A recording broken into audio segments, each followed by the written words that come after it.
Bien, mis queridos, les invito a buscar en sus Biblias, en el libro de los Hechos. Vamos a mirar en el libro de los Hechos, allá en el capítulo 5 del libro de los Hechos, y vamos a continuar con el tema que le dimos por título, la persecución por parte de los líderes religiosos. Vamos a considerar en Hechos capítulo 5, verso 17 en adelante. La persecución por parte de los líderes religiosos, parte número 2.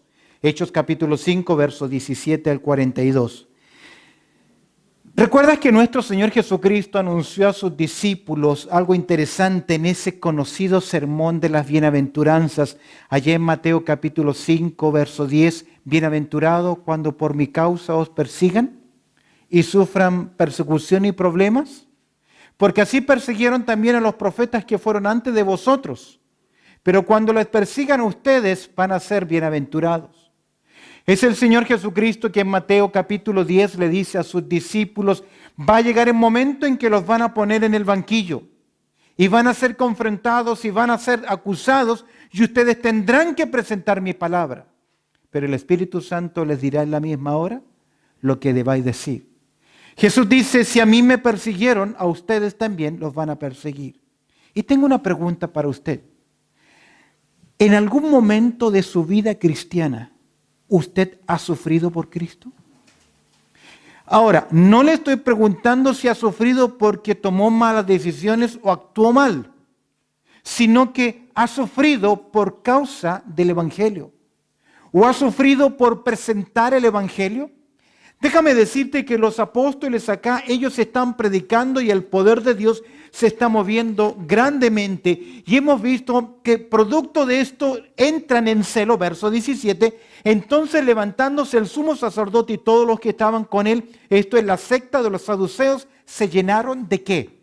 De celo. La causa principal del arresto, de la prisión de los discípulos es porque los líderes religiosos sienten que celo. Oye, es muy posible, algunos comentaristas dicen que ya el grupo de ganados que está llegando a 22,000 personas.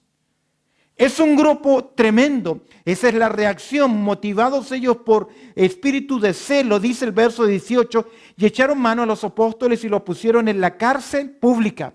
Interesantemente, el doctor Lucas nos dice que es pública. Vemos ahí el momento del arresto. Son puestos en un lugar donde con los demás reos, donde no hay protección mayor, y un ángel, mira el verso 19, un ángel del Señor abriendo de noche la puerta de la cárcel, sacándolos, les dijo lo siguiente. Qué interesante, ¿recuerdas tú que los saduceos no creían en qué? Los milagros, en lo sobrenatural, no creían en la resurrección, ni tampoco en los ángeles. Y precisamente el Señor, para taparles la boca, ¿qué va a usar? Un ángel para darle libertad. Ahora, me encanta el verso 20. ¿Qué les dice? Aquí hay un mandato que ellos reciben. ¿Cuál es? El verso 20 leemos, el ángel le dice, id puestos en pies en el templo y anunciad al pueblo todas las palabras ¿de qué? De esta vida. Lejos de decirles, están libres, huyan, protéjanse, escóndanse. ¿Qué les dice? Vuelvan al mismo lugar donde los arrestaron. Y les da dos comisiones. ¿Cuáles son las dos?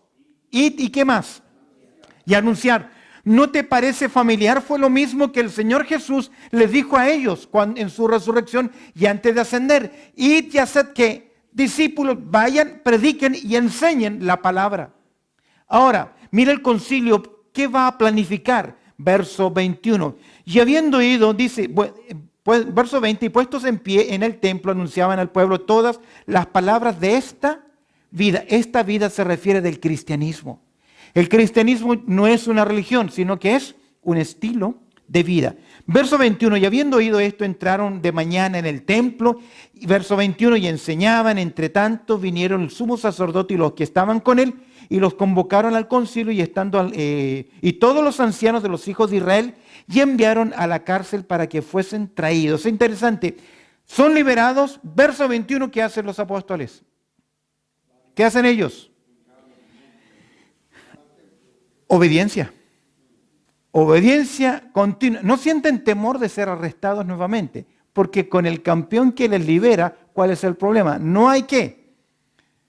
No hay temor y no hay cárcel que el Señor no pueda ¿qué? No importa la cárcel que Satanás ponga, las trabas que Satanás ponga, siempre Dios va primero y Él trae liberación. Mientras ellos están predicando, el concilio planifica, la asamblea es convocada, verso 21. Ahora, ellos se reúnen para ver qué es lo que van a hacer con quiénes, con los apóstoles, sin saber qué cosa. Mira lo que dice, entre tanto vinieron el sumo sacerdote y los que estaban con él y convocaron el concilio, 72 hombres, la élite, hombres que tenían la responsabilidad del cuidado espiritual de las decisiones importantes en Israel. Comienzan a planificar qué vamos a hacer. Y mientras tanto ellos enviaron a la cárcel para que fuesen traídos. Mira el verso 22, ¿qué ocurre? Pero cuando llegaron los alguaciles, no los hallaron en la cárcel. Entonces volvieron y dieron avisos diciendo, por cierto, en la cárcel hemos hallado ¿qué? Cerrada. Bueno, ¿y qué más? Con toda seguridad. Y los guardas afuera de pie entre las puertas. Mas cuando abrimos a nadie hallamos ¿qué? Oye, qué interesante. Lo decíamos la semana pasada. Acá hay una misión imposible. No abrieron las puertas, pero el ángel sí abrió las puertas. No se dieron cuenta los soldados y cuando van a verlo, ellos dicen, hey, señores, aquí no hay una falla de seguridad. Porque las cárceles están ¿qué? Las puertas están cerradas y la guardia está afuera. No sabemos qué ocurrió. ¿No te parece similar a la resurrección del Señor? Que cuando se mueve la piedra no fue para que Jesús saliese, sino para que los hombres entrasen y se diesen cuenta ¿qué cosa? Nada hay ahí adentro. La asamblea es convocada, el acontecer es comunicado, el accionar de los apóstoles es compartido. ¿Qué dice el verso 25? Pero vino uno, les dio esta noticia. Primero les dicen, no están en la cárcel. ¿Dónde están? He aquí los varones que pusiste en la cárcel están ¿dónde? En el templo. ¿Y qué están haciendo? Obedeciendo lo que el Señor, o que el ángel le había dicho. Enseñando que, ahora, nota el pueblo. ¿Cuál pueblo es? ¿Qué pueblo es? Es la nación de Israel. No puedes perder de vista porque esto es importante. Se está dando testimonio a la nación de Israel. Están dando testimonio al pueblo. Mira el verso 26. ¿Qué ocurre? Entonces fue el jefe de la guardia con los alguaciles. ¿Y cuál es la orden?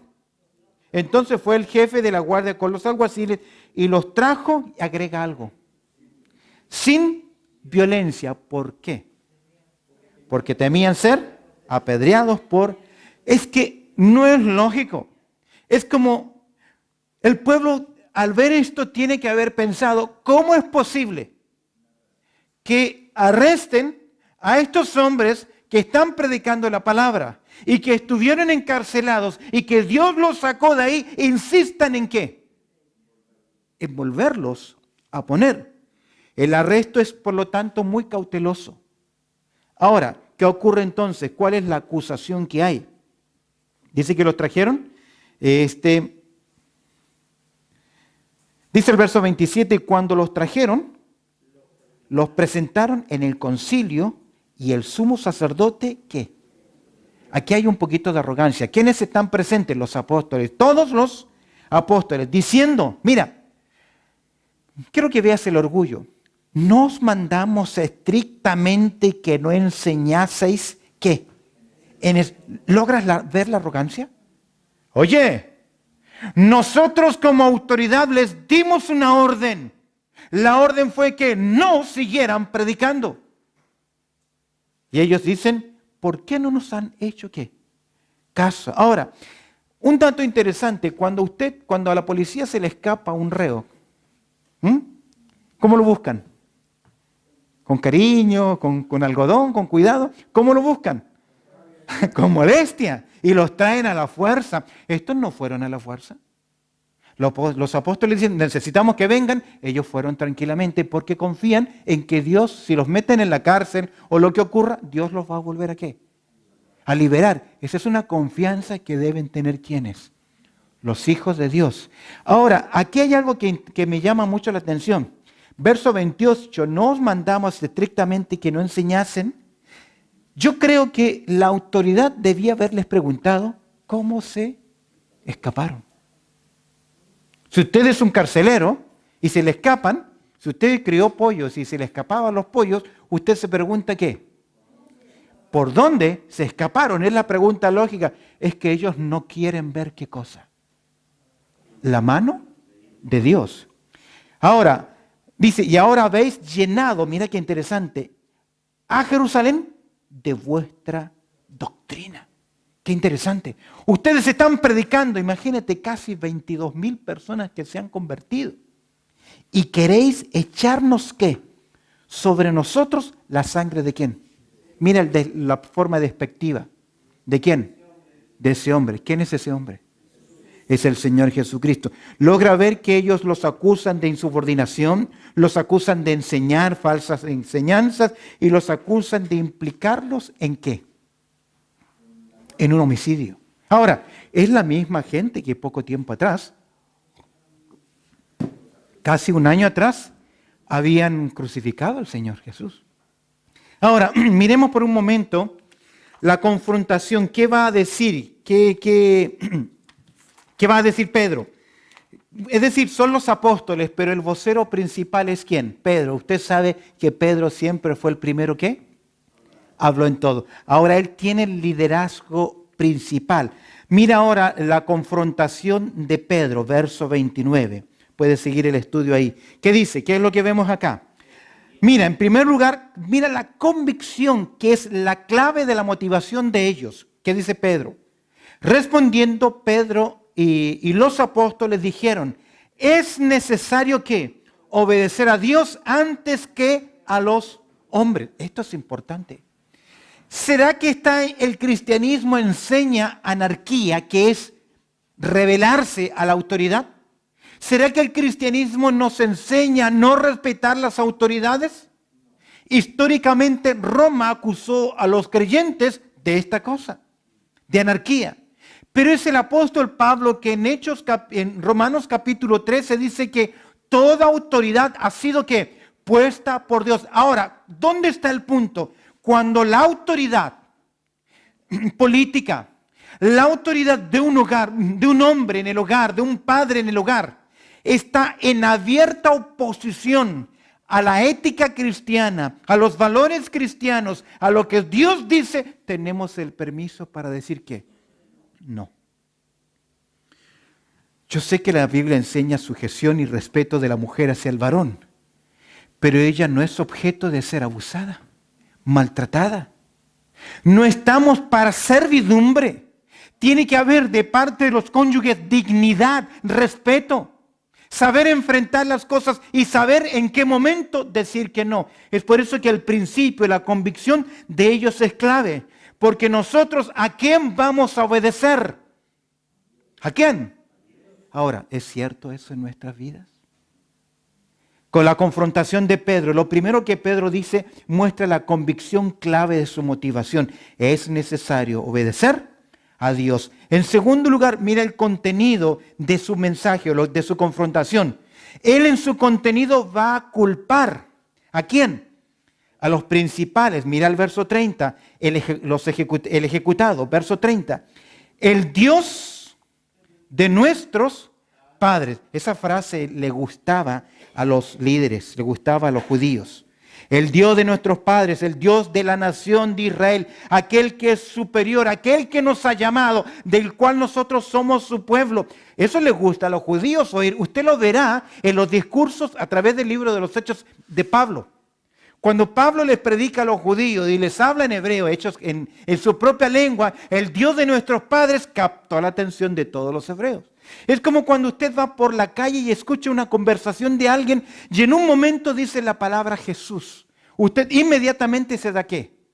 Vuelta porque están hablando de mi Dios, de mi Salvador. Eso les gustó a ellos, pero mira lo que dice Pedro. El Dios de nuestros padres, ¿qué hizo? Otro término para levantar. Resucitó ¿a quién? A Jesús, ¿a quién? Y agrega. Vosotros matasteis colgándolo, ¿dónde? Oye, los queda mirando los apóstoles y el vocero es Pedro y le dice, ustedes son culpables de haber dado muerte ¿a quién? En un mensaje anterior de Pedro, ¿recuerdas cuando confronta a los líderes? Dice que vosotros matasteis ¿a quién? Al autor de la vida. Aquí dice, el que ustedes crucificaron, al que ustedes creían que podían vencer dándole muerte, el Dios de nuestros padres, el Dios de Abraham, el Dios de Isaac, el Dios de Jacob, nuestro Dios poderoso que hizo. Lo levantó, a quien vosotros mataste, y mira la expresión, colgándolo ¿en dónde? ¿En una madera o en un árbol? Otras traducciones dicen un árbol, y está bien. ¿Por qué razón? Porque Pedro está pensando en Deuteronomio capítulo 21, versos 22 y 23, donde Dios dice que era maldito aquel que dejaban colgado en un árbol. Aquel que lo ejecutaban colgándolo en un árbol, era una maldición que dejaran su cuerpo de un día para otro día. ¿Qué? Colgado. Es por eso que Pablo dice, maldito el varón que es colgado en un madero. Era una afrenta. Pero ustedes lo dejaron ¿qué? Colgado ahí. El que fue ejecutado, mira lo que dice Pedro en verso 31. ¿Qué dice? Mira, ese que fue ejecutado, él también ha sido ¿qué? Exaltado. Mira lo que dice. ¿A quién? A ese mismo que ustedes con todo su odio lo colgaron en un madero. Él lo ha levantado, dice el texto. A este Dios ¿qué? Ha exaltado. ¿Dónde? ¿Ah? ¿Quién más está en la diestra del Padre? ¿Sabe que la palabra diestra significa el lugar de bendición, el lugar de poder, el lugar de protección, el lugar de soberanía? No hay otro que esté a la diestra del Dios y Padre. Esto significa que le ha dado autoridad. ¿Recuerdan lo que Jesús le dice a los apóstoles? Toda autoridad me es dada. Mira el exaltado. A este Dios ha exaltado con su diestra y lo puso como príncipe. Le dio autoridad y dominio. ¿Recuerdas que el Salmo 2 lo dice? Le dice el Padre al Hijo, pídeme que te daré ¿qué? Por herencia las naciones. Y no solamente Él es soberano, no solamente Él es príncipe, no solamente Él tiene todo el dominio, toda la autoridad. Y un día lo verán la nación de Israel, porque un día verán viniendo del cielo, ¿sabes a quién? Al Rey de Reyes y ¿qué más? Señor de Señores. A ese príncipe Dios lo ha hecho también Salvador. ¿Lo notas? Por príncipe y ¿qué más? Y Salvador. Esto es claro. Él les está predicando ¿qué cosa? El Evangelio. Y para que la persona sea salva, tiene que ser confrontado con su pecado. Por eso no me gustan los predicadores que dicen, hoy quieres recibir el amor de Dios, levanta tu mano, recibe el amor de Dios, la bendición de Dios y ya no vas a tener más problemas. Pare de sufrir. No es cierto. Porque el hombre tiene que arrepentirse, reconocer que es un pecador. Una conversión ligera trae cristianos light. Un mensaje difuso trae una conversión que es también difusa. Dice, mira el propósito, que dice el texto, para dar ¿qué cosa? A Israel ¿qué cosa? Arrepentimiento y ¿qué más? Y el perdón de pecado. En otras formas, no importa lo que ustedes digan y hagan, hay una sola forma de ser salvos. Hay un solo camino, hay un solo medio de salvación. No importa lo que el mundo crea, la Biblia dice que hay un solo Dios y ¿qué más? Un solo mediador entre Dios y los hombres. Y para ser salvo necesita ser confrontado ¿con quién? Con Cristo Jesús. ¿Logras ver cómo Pedro les presenta la culpabilidad de los principales? Habla del ejecutado, habla ¿qué más? De la exaltación del ejecutado. Es su propósito para darle ¿a quién? A Israel, ¿qué cosa? La capacidad de ¿qué? Es que el arrepentimiento es importante en la conversión. Es cuando llegamos al convencimiento que hemos hecho ¿qué? Si no hay arrepentimiento, ¿cómo puede haber conversión? No puede haber conversión. Y mira el verso 32. En ese discurso Pedro habla claramente acerca de la culpabilidad de ellos. Él les presenta el ejecutado, les presenta la exaltación del ejecutado, pero también le presenta los testigos, los enviados del que ha resucitado. ¿Qué dice el verso 32? Y nosotros somos ¿qué? Testigos, martus, que estamos dispuestos a dar nuestra sangre por Él. Y nosotros somos testigos suyos ¿de qué? De estas cosas, que Él murió, que Él fue sepultado, pero que Él también ¿qué? Resucitó. Fíjate que los apóstoles hablan, son testigos. En 1:8 de Hechos le dice el Señor, y me seréis testigos. Ahora, ¿usted lo es? ¿Soy yo testigo de Cristo? Fíjate que a veces pensaba la pasión que tiene Pedro acá, porque Pedro los confronta, ¡pac! Les dice, ustedes son culpables. A veces nosotros somos tan rápidos para defender causas. Si alguien le dice algo a mi esposa, a mis hijos, inmediatamente yo voy, me pongo rojo y discuto y peleo. No me quedo callado porque tengo que defender los derechos de mi familia o mis derechos porque me están pasando a llevar. Pero nunca somos capaces de hablar de quién. De Cristo. No encuentra que es contradictorio. Y nosotros somos testigos suyos de estas cosas y también ¿quién? El Espíritu Santo. Aquí hay algo interesante. ¿Recuerdas que Jesús dijo que el Espíritu Santo hablaría de mí? Es decir, que el Espíritu Santo es una persona porque da testimonio, testifica. Y como persona diferente a la persona de Jesús, porque la Trinidad son tres personas diferentes que comparten una sola esencia. Está la persona del Hijo y la persona del Espíritu Santo. ¿De quién habla? Del Hijo, y anuncia también al Hijo. Él convence al mundo ¿de qué? De pecado, de justicia y de juicio. Habla de la persona de Cristo Jesús, el cual ha dado Dios ¿a quiénes? A los que le obedecen. Es decir, la obra del Espíritu Santo confirma en el hombre que somos hijos de Dios, nos convence, nos convierte, nos capacita, nos conduce en la vida cristiana. Hemos hablado sobre la persecución por parte de los líderes religiosos, las causas de la prisión, el concilio, cómo planifica la confrontación de Pedro en su discurso. Mira ahora la ceguera de los principales. Este casi es el mismo mensaje que predicó Pedro en el capítulo 2. Pero en el capítulo 2 se convirtieron 3,000, pero aquí no se va a convertir ninguno de ellos.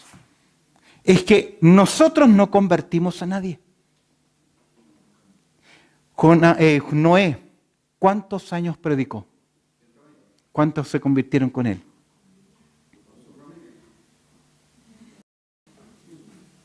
Nadie más, aparte de su familia.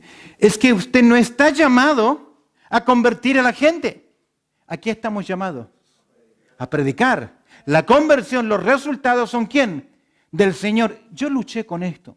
Cuando comencé la iglesia en Chile, yo dije, mira, Señor, te vamos a servir con un grupo de jóvenes. Y yo hice números. Al primer año ya teníamos que ser 100. Y yo dije, a los 4 o 5 años ya el grupo tiene que ser grande. Y no pasó así. Yo dije, les predicamos la palabra, enseñamos buena doctrina, capacitamos y la gente va a venir a oír la palabra de Dios. Pero la gente ¿qué? No quiere oír la palabra de Dios. Tenemos la oportunidad semana a semana. Cientos de personas, para no exagerar, miles, escuchen la palabra del Señor. Y algunos de ellos dicen, es cierto, nos está enseñando la verdad, pero no quieren congregarse porque no quieren ser confrontados con la palabra. Porque la palabra requiere ¿qué?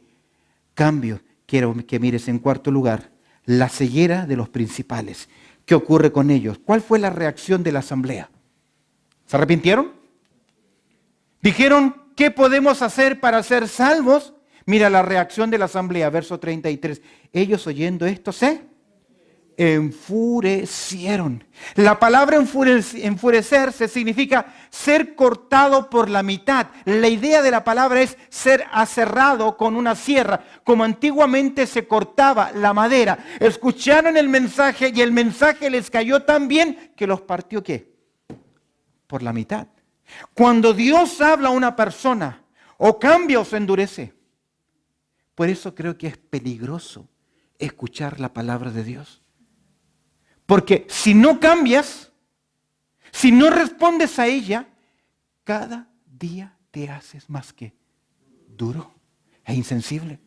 Y por ahí puede ser su caso, no lo sé, o alguien que nos está viendo, escuchando, puede ser su caso que le encanta oír, le encanta escuchar la palabra de Dios, pero no está penetrando en su corazón. Aquí dice que ellos sintieron que los estaban, ¿qué? Aserrando. ¿No viene a la mente Hebreos capítulo 4, verso 12? Que la palabra de Dios es ¿qué? Que es como una espada de dos filos, que corta y penetra. ¿Qué hicieron ellos? ¿Cuál es la decisión? Ellos oyendo esto, mira la reacción de la asamblea. Se enfurecieron, se enfurecían y dicen, ¿y querían qué? Matarlo. Oye, estamos hablando del grupo más selecto. Son los religiosos. ¿Qué tipo de religión es esta? Que busca ¿qué? Matar a otras personas. Si usted estudia la historia de la iglesia, grandes homicidios se han hecho en el nombre de Dios, pero no el Dios de las Escrituras. La reacción de la asamblea, observa porque va a aparecer un personaje interesante. Mira la reflexión del anciano Gamaliel, verso 34. Entonces, levantándose en el concilio, ¿qué? Por lo menos algo en común tenía con los apóstoles. Los fariseos creían en la resurrección, no los saduceos. Entonces, levantándose en el concilio, un fariseo llamado Gamaliel, ¿qué dice el texto? Doctor de la ley, venerado de todo el pueblo. Era el nieto de Giliel, quien creó una de las dos facciones de los partidos de los fariseos más importantes en Jerusalén. Era posiblemente el maestro de la ley más conocido y respetado por todos. En su muerte fue venerado, y es interesante que el Mishma, un comentario religioso, dice acerca de la muerte de Gamaliel lo siguiente: cuando Gamaliel murió, la gloria de la ley cesó y la pureza murió. ¿Tú sabes que tuvo un buen discípulo? ¿Quién fue ese discípulo? ¿Ah? El apóstol Pablo, que fue instruido ¿qué? A los pies de Gamaliel. Quiero que observes la reflexión de este hombre. Un hombre conocedor que su opinión tiene que ser respetada. Ahora, es muy posible, no lo dice el texto, pero usted sabe que posiblemente Pablo fue parte del Sanedrín. Ahora, es posible que aún estuviese acá, o estuviese en esa formación con este maestro. Mira lo que dice: mandó que sacasen fuera por un momento a los apóstoles. Es decir, que él va a dar una reflexión a los líderes. ¿Cuáles son sus palabras? Verso 35. Y luego dijo: varones israelitas. ¿Qué agrega? Mirad por vosotros lo que vais a hacer respecto a estos hombres. Como diciendo, hey, tengan mucho cuidado. Es un hombre muy sabio y en su consejo, en su reflexión, va a incluir dos cosas. Primero, un dato histórico. Él nos va a decir, no nos olvidemos del pasado. Esto es interesante. Usted sabe que hay un dicho que dice que un país que olvida su historia, olvida en el presente quién es. Es cierto. Todos nosotros debemos recordar de dónde venimos. De dónde venimos. Aún en los cambios espirituales se lo dice el Señor a la iglesia de Éfeso. ¿Recuerda de dónde has caído? Ahora, mira el consejo. No nos olvidemos del pasado. Doctor Lucas cita esto porque antes de estos días se levantó Teudas diciendo que era alguien. A este se unió un número como de 400 hombres, pero él fue muerto y todos los que le obedecían fueron dispersados y reducidos, ¿qué? A nada. Hace mención de un personaje, Teudas, que algunos lo apodaron el Moisés o el Josué, porque él llegó a creer que él podía dividir el mar. Y cuando lo seguía el ejército romano, porque eran revolucionarios en contra de Roma, no pudo abrir el mar. Y hasta ahí llegó. Ahora dice el texto, a este se unió un número de 400 hombres, pero él fue ¿qué? Muerto. Ahora, me llama la atención, siendo él un falso, siendo él Teudas una persona equivocada, le siguió ¿qué? Mucha gente. ¿Te has fijado? Que cuando se enseña el error es cuando más gente que viene. Puedo pensar en ese movimiento satánico creciendo en gracia. Millones de seguidores. La gente le encanta seguir ¿qué cosa? El error. Mira lo que dice él. Verso 37. Después de este se levantó ¿qué? Judas el Galileo en los días del censo y llevó en pos decía ¿qué? A mucho pueblo, pereció también él y todos los que le obedecían fueron ¿qué? Dispersados. En esa reflexión de Gamaliel, ¿qué le está diciendo? No se olviden del pasado, que ya hemos tenido caudillistas, ya hemos tenido personas que han aparecido moviendo gente, pero desaparecieron. Mira, no nos olvidemos del pasado. ¿Qué más nos dice él? Verso 38 y 39. No nos opongamos ¿a qué? A los planes de Dios. Por eso le dice a los líderes, tengan cuidado. Ahora os digo, apartaos de estos hombres y dejadlos. Porque si este consejo o esta obra es de los hombres, ¿qué? Se va a desvanecer como se desvaneció, ¿qué? Lo que hizo Teudas y lo que hizo también Judas el Galileo. Verso 39. Mas si es de Dios, no la podréis destruir. No seáis tal vez hallados ¿qué? Luchando contra Dios. Le he dado vuelta al consejo de esto. Es políticamente correcto, pero escrituralmente incorrecto. No es sabio. No es sabio. Porque ellos, siendo autoridad, debían de tomar una decisión. ¿A la luz de qué? De la palabra. Examinar la resurrección. Examinar los milagros. Porque ellos estaban puestos para proteger la espiritualidad de la nación. Ahora, ¿fue un consejo sabio? No lo fue. No lo comparto. Porque ellos no debían dejar que pase el tiempo a ver qué es lo que ocurre. A veces ha dicho que el tiempo cura ¿qué? Todas las heridas. No es cierto. Por pudor no puedo mostrar. Yo tengo una cicatriz que me la hice queriendo recoger una cometa.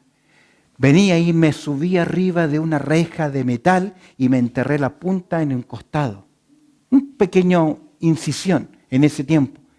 Pero hoy en vez de, parece que como uno crece un poquito, la herida no es más pequeña, ahora se nota más. Parece alcancía el asunto. Con ese criterio, el judaísmo es histórico. Ha durado, ¿cuánto? 4.500 años, pero no están en la verdad. El budismo, el islamismo, más de 1.500 años. El budismo, por ahí 2.300, 2.400 años. ¿Podemos decir que es la verdad o son mentiras? Han perdurado en el tiempo. Muchas sectas que crecieron en los 1900 hoy han llenado el mundo entero con sus escritos y no enseñan la verdad. Por lo tanto, no creo que el consejo de este hombre fue ¿qué? Sabio. Yo a veces he escuchado a creyentes decir lo mismo. Bueno, si es de Dios va a crecer, si no es de Dios no va a crecer. Cuidado, no citemos mal ni apliquemos mal ¿qué? Las Escrituras. Terminemos. La causa de la prisión, el concilio planifica la confrontación de Pedro, la ceguera de los principales, la reacción de la asamblea, la reflexión del anciano Gamaliel. Mira, verso 40. Tomaron una decisión, el castigo de los predicadores, y convinieron, llegaron a acuerdo con él. Es decir, los vamos a dejar. Y llamando a los apóstoles después de que esa palabra azotar es la misma que se utiliza con Jesús. La palabra casi se podría significar cortar la piel. Cortar la piel.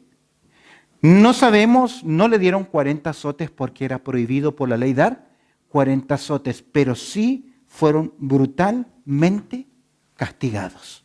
¿Por qué? ¿Cuál es la razón? ¿Cuál es la causa? Predicación del Evangelio, obedecer a Dios. Y convinieron con él, y llamándolo a los apóstoles, no los vamos a llevar de gratis. Después de azotarlos, ¿qué hicieron? Les intimaron que no hablasen en el nombre de Jesús. Es decir, nuevamente bajo presión y amenaza, les prohíben. Ese es el castigo de los predicadores. Pero ¿qué habían decidido ellos en su corazón? ¿A quién iban a obedecer? ¿Ah? En el caso que se nos prohibiera congregarnos. Algunos ahí sí que ya no llegarían más, porque no teniendo prohibición no se congregan. Imagínate. Mala ilustración. Cambiémosla. Ok, el castigo de los predicadores.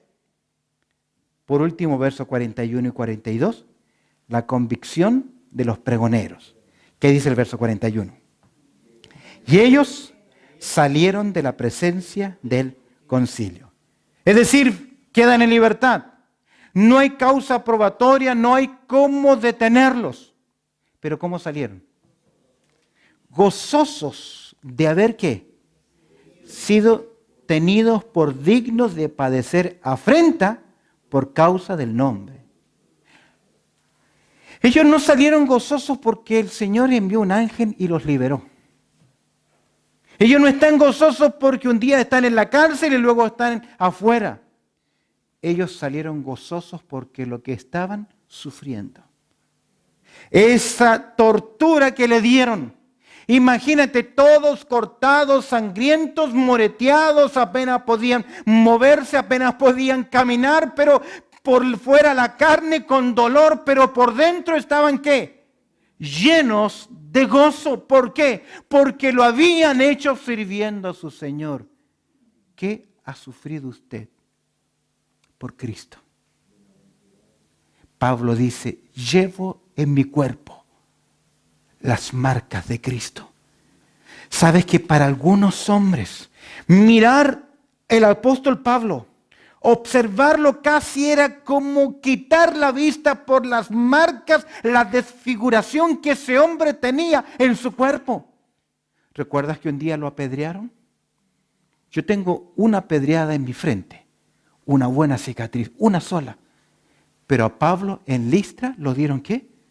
Por muerto, y no tenía unos chichoncitos pequeñitos. Si lo dieron por muerto es porque lo consideraron ¿qué? Naufragó, pasó hambre. ¿Cuántas? 3, 4 veces fue azotado. Por eso Pablo dice, llevo ¿qué? En mi cuerpo. Porque las cicatrices son las evidencias del sacrificio. Muéstrame tus cicatrices. Quiero ver lo que has sufrido por Cristo. Nos quejamos que me miraron mal, que no me miraron, que me invitaron o que no me invitaron. Eso no es sufrir por Cristo. Mira el gozo de ellos. Gozoso de haber sido tenidos por dignos de padecer afrenta por causa del nombre. Y mira el verso 42. Mira la convicción de los pregoneros. ¿Y qué dice? Mira cómo obedecieron a las autoridades. Y todos los días en el templo, es decir, en actividades oficiales y por las casas, no cesaban, no se detuvieron. Satanás no pudo impedir.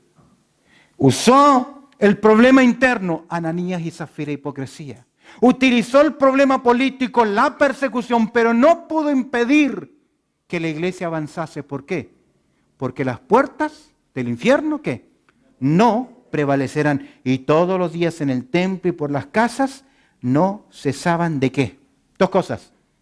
Enseñar y predicar a Jesús. Evangelismo y edificación de los nuevos creyentes. Evangelismo y discipulado. Evangelismo y formación espiritual. Es por eso que esa es tu labor. Como iglesia, ese es mi trabajo. Evangelizar y edificar. Terminemos. Debemos cuidar, miren, reflexión. Debemos cuidar la motivación por la cual hacemos ¿qué?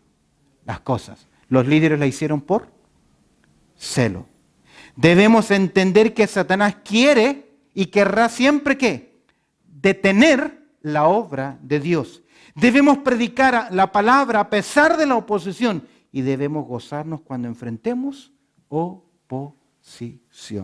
Amén. Linda lección. Amén.